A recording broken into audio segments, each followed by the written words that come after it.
So welcome back kabista sa channel natin. So na-check nyo na rin ba yung part 1 and part 2? Kung hindi pa, pwede nyo munang i-check yung dalawa. So para magpo-proceed na tayo sa part 3. Then bali sisimulan na natin buuin yung prototype natin, and then try na rin natin, testingin na natin.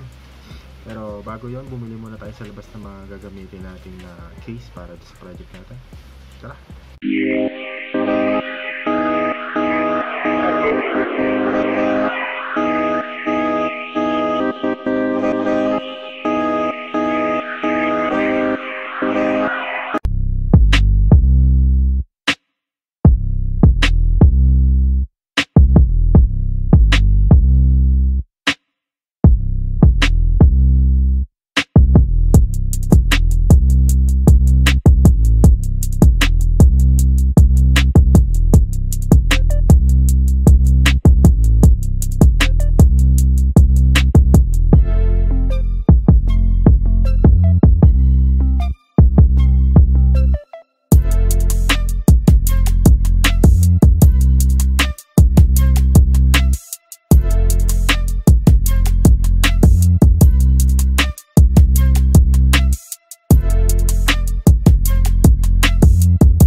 So, ito na yung mga napamili natin sa labas.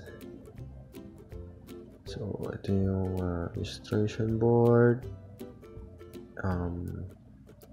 Bali, bumili na rin tayo ng maraming glue stick. Kasi gagawa tayo ng pinaka-case niya is yung para siyang kahon. So, maganda lang na magpasobra tayo kasi baka may paggamitan pa tayo sa iba pa. And then, bumili na rin pala ako nitong stickers kasi pwede rin natin siyang designan sa pinaka-case natin. Lagyan natin ng label. So, ito yung nabili kong illustration board. So, siguro enough na to. Bali, dalawa na rin yung binili ko para sure. So, pero tingin ko kaya lang din to ng isang illustration board lang. So, tabi muna natin yung isa.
So, bali, ikat na rin natin ito sa LCD. So, kailangan natin ng cutter. Then, patungan para hindi maputas yung table natin. Then, kailangan natin din itong parang bakal na ruler. So, para maproteksyonan yung daliri natin. So, if ever naman na medyo kaalangan kayo, is pagawa nyo na lang sa mas nakakatanda.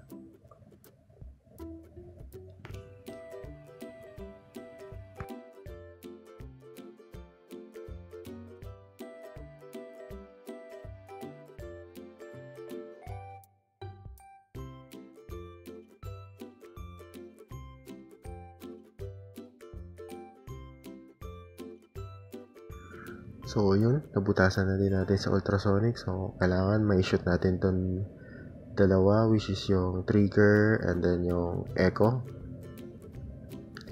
Yan. So, para dun sa ating measurement. So, nakapwesto siya sa ilalim ng ating pinaka-case.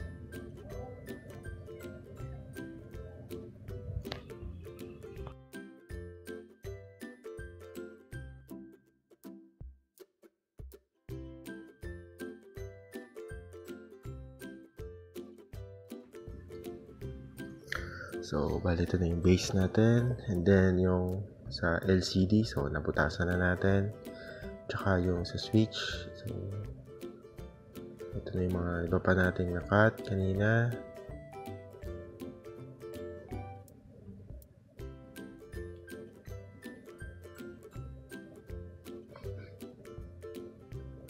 Yung camera ay mag-focus na maayos. So, yan. Dito natin siya ikakabit. Yan. Para siyang kahon. So, mas maganda siguro yung black or yung white yung harap. Pero, babalutan din naman natin siya.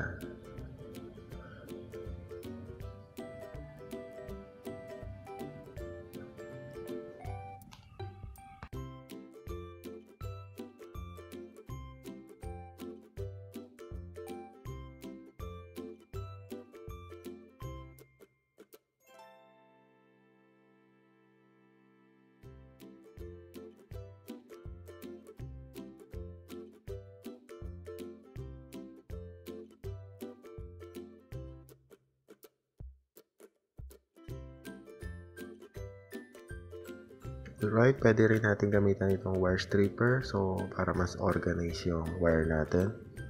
At hindi siya magmukhang spaghetti.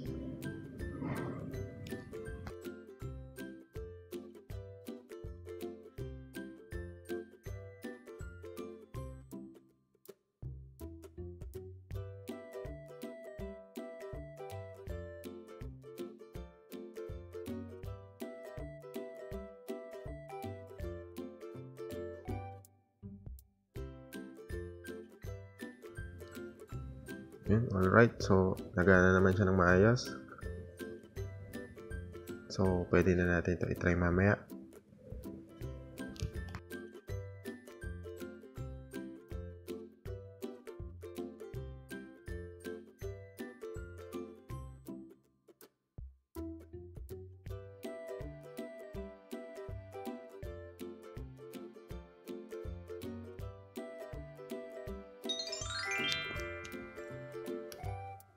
So, okay. Ito na yung pinaka-finished product natin.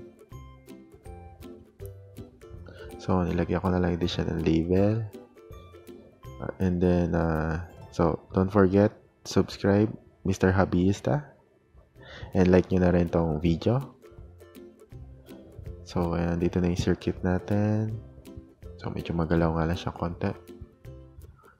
So, may kulang pa pala tayo dito ikabit. Sa tong switch, kakabit natin. Pupunta dun sa V input at ground natin. So, ito, kailangan natin ng battery. So, maghihinang tayo mamaya. Papakita ko sa inyo.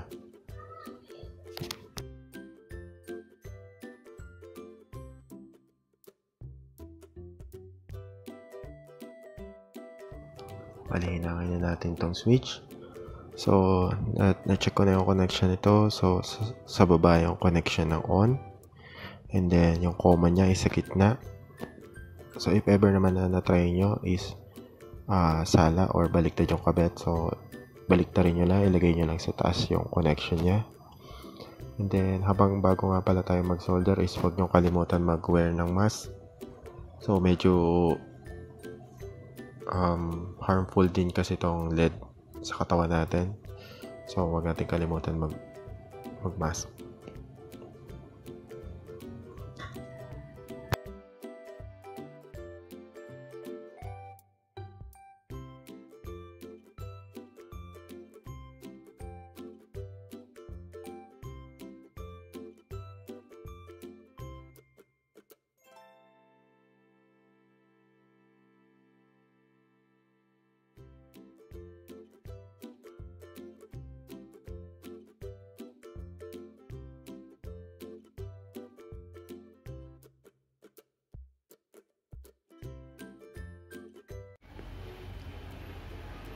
Alright, mga kabista, tapos na. Alright, so, pwede na natin siya i-try. Kapit na natin. Let's go. So, kailangan natin kasi muna dito is susukatin natin yung pinakataas niya hanggang dito sa pinakababa. So, gagamit tayo ng measuring, patawag dito. Kasi kinuha ko lang to sa nanay ko sa dressmaking niya para makapagsukat tayo. So, sige, sukatan na natin. At yung sinet ko nga pala dito sa program natin is 200 cm or 66 feet or yung height ng ating wall. So, dyan natin siya ikakabit. So, nasukatan ko na nga rin nga pala to, kaya papansin nyo meron na siyang kabit. So, yun lang. 6'6" yung pinaka-height niya. So, yun yung susukatan natin dito hanggang sa pinakababa. So, bale, ang gagamitin ko nga pala pang kabit sa project natin is itong glue gun. Pero kung gusto nyo, pwede rin yung barinahan dito, pakuan. Pero kasi yung ginawa ko ng case is cardboard, kaya pwede na rin to, itong glue gun natin. Pandidikit natin dyan. So, let's go. Oops. Magalit pala yung little monster na nanonood ng TV. So, okay, umpisa na natin.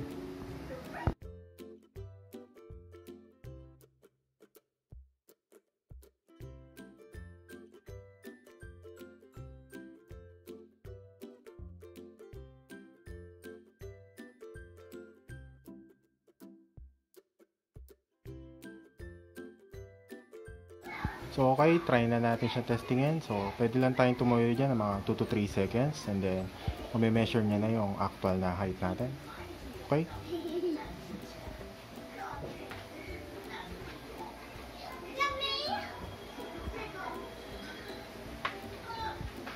So, okay, medyo malabo nga lang yung LCD. Hindi natin masyadong makita yung height na measure. So, ulitin na lang natin. Then, tututok ko tong camera dun sa ating LCD. Okay, game.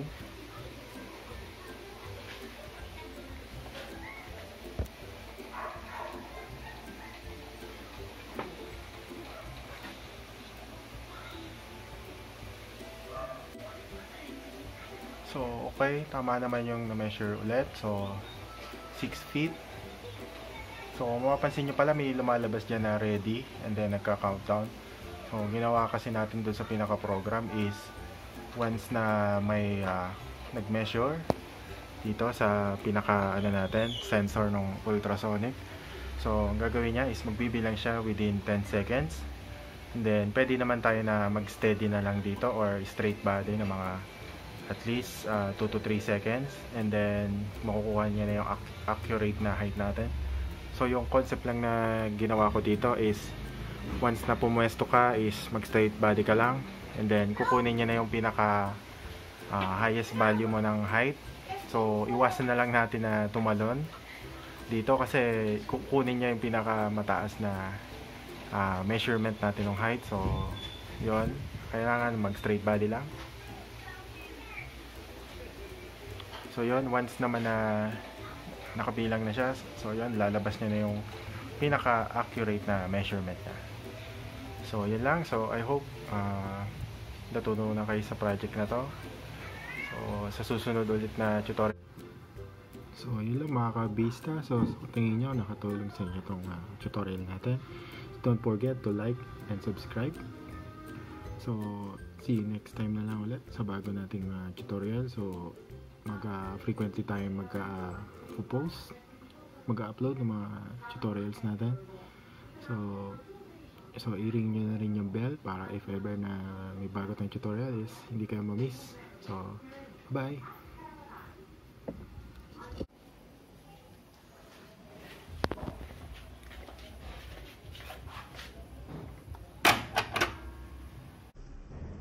NANI?!